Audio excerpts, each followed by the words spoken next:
Добър ден, казвам се Крум Иванов, доцент доктор в Югозападен университет Нови Трилски към факултет по изкуствата при катедра телевизионно, театрално и кино изкуство. Днес пред вас ще представя темата стилизирана светлинна реалност. Нека да започнем с един прекрасен пейзаж, да ни напомни за лятото и за прекрасните слънчеви морски приключения, които предстоят пред всеки един от нас. В тази лекция се прави анализ на рационалните закони и правила на композицията в киното, телевизията и фотографията. Първичната светлинна реалност създава визуална имитация на реална среда, без никакви стилови отклонения.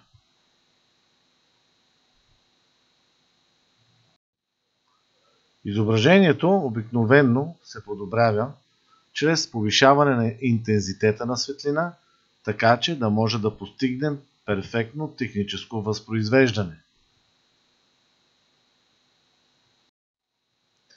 Когато е тъмно, ние не различаваме цветовете и формите на предметите. За да видим светът красив и цветен, имаме нужда от светлина. Сянката, полусянката и антисянката са три отделни части на сянката, създадени от всеки източник на светлина. На латински тези наименования са умбра, пенумбра. Когато влезем в зоната на полусянката, можем да видим фрагмент от повърхността на източника на светлина.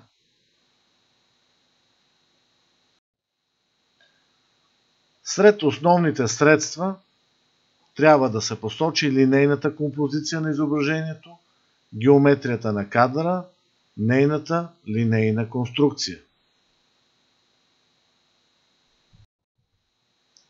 Линейният модел до голяма степен зависи от избраната посока на снимане.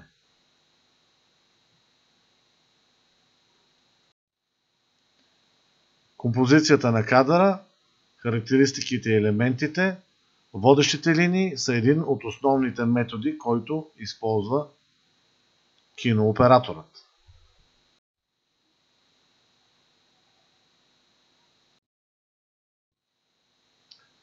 Зелената книга с Димитър Маринов и другият филм, който много ясно и детайлно се вижда и се представя златното сечение, е Лудият Макс.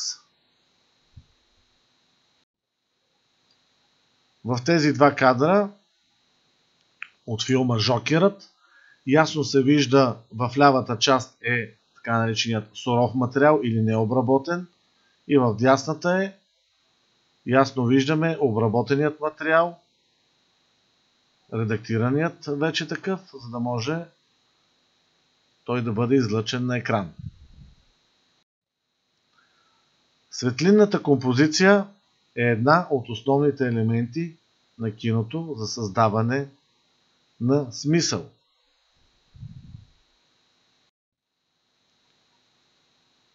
В този слайд виждаме триточково схема на осветление, или така нареченото едно от основните осветления.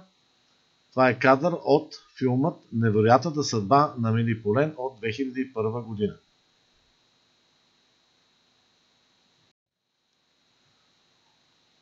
Контражурната светлина обикновено е насочена срещу камерата.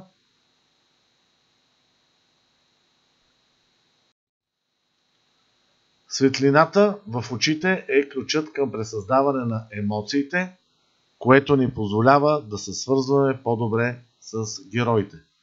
Кадърът е от филма Улицата на кошмарите от 2021 година.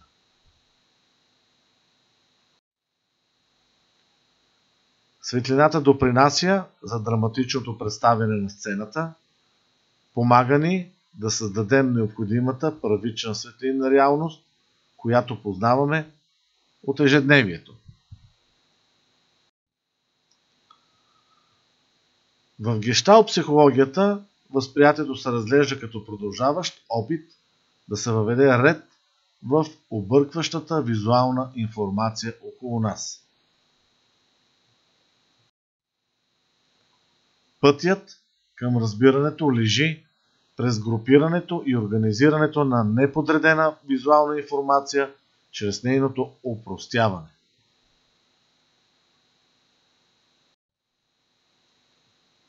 Стилизираната светлинна реалност е част от композицията на кадърът. Основните светлини в този слайд или в този кадър са така представени, че да симулира дневна светлина, която да попада в стаята през прозорците. Ето още няколко работни кадърът от различни филми. Виждате с какъв мащаб и с какъв огромен екип се работи на терен. Светлинните сигнали, които преминават през окото ни и са изпратени към нашия мозък, са изходна точка за цветовото усещане и мислене в цвят. Характеристиките на цветовото възприятие често се свързват с настроението. Именно това индивидуално възприемане на цвета е показано чрез кадър от филма "Цветовъртеж" на известният режисьор Алфред Хичкок от 1958 година. Във филмът "Отнесени от вихора" цветът е избран като основно изразно средство.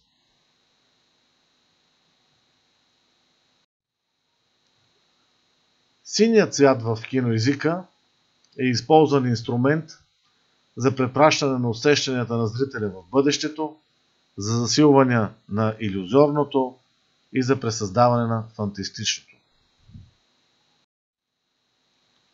Йохан Волфганг фон Гьоте е един от първите изследователи в областта на цвета и тяхното влияние върху човешката психика.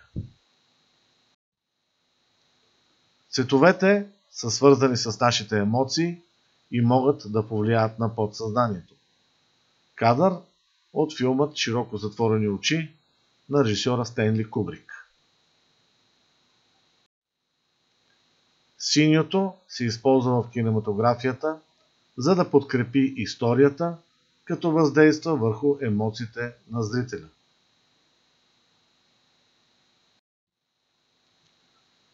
Реалността е философски термин, с който се обозначава всичко, което съществува, или съвкупността от действително съществуващи обекти. И за финал на нашата презентация, мъничко хумор. Вървял си един фотограф по плажа и си снимал камъчета, вълнички, а към него тича жена. "Моля ви, бързо, бързо, мъжът ми се дави."